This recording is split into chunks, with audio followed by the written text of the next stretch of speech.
Alright, so medyo ming naog na hinahinay ang ato ang adlaw. Bao ni ato ang scene diri guys, so. Nice ya kay diri no. So hinahinay nagsalop ang ato ang adlaw.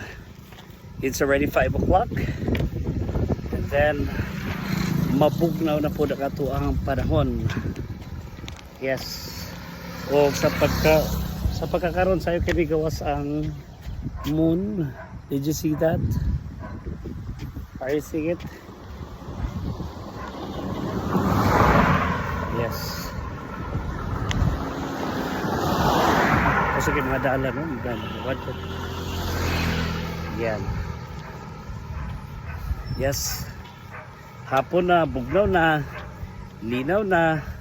Labi po din mag-jogging, mag-hiking o hapon. Kaya at least dili kayo sa kay buntag magod.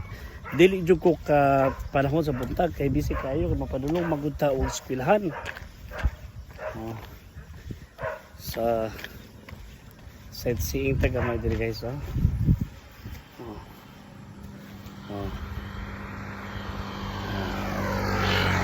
Sightseeing.